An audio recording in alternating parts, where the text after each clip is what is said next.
These are the waterways and fields of the Nile Valley. They are no different now than they were thousands of years ago.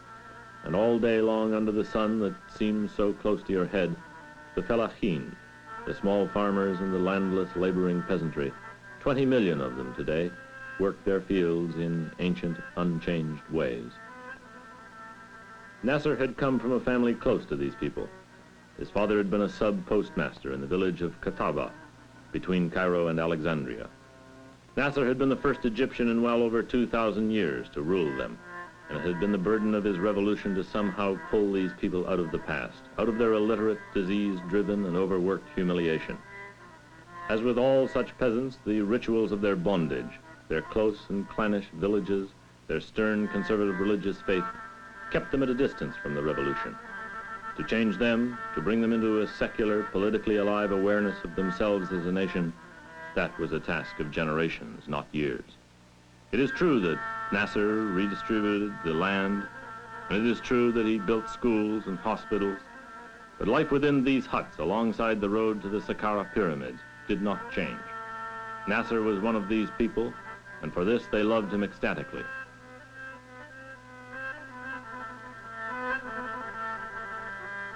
But he was also not one of them.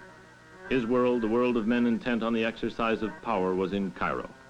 And there, from the small farmer's point of view, that strange and distant war with the Israelis was conducted. There, men lived not so much by the rhythm of the ancient Nile, but more and more by the Cairo rhythm of machines. The best place from which to see Cairo is here on this walkway that runs alongside the ancient citadel. This is the eastern side of the city, and you have below you perhaps 5 or 6 million people.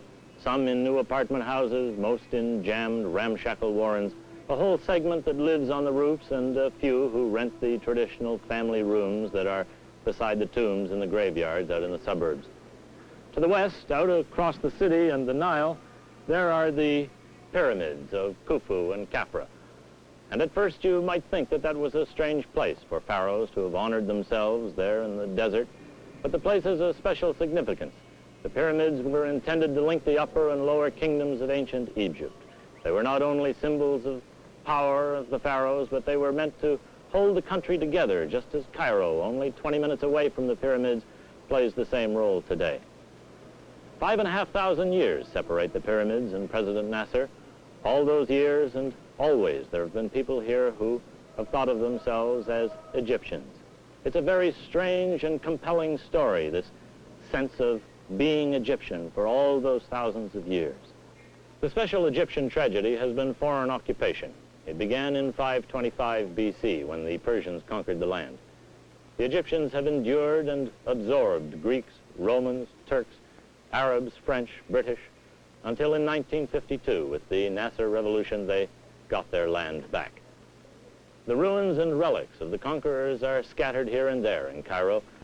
From this place here, you can see the Roman aqueduct. It's just behind me, and the core of the city, which is just to my left.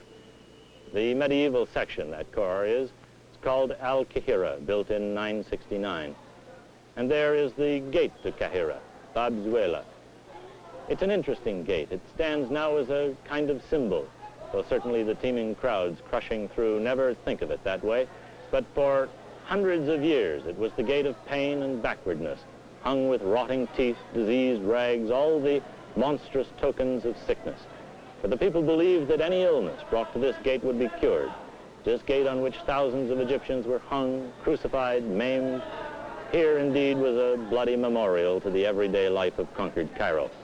But now it stands clean, rather unimposing, just another gate with small shops and vendors, an entrance into the teeming market. The monument that Nasser has built is far removed.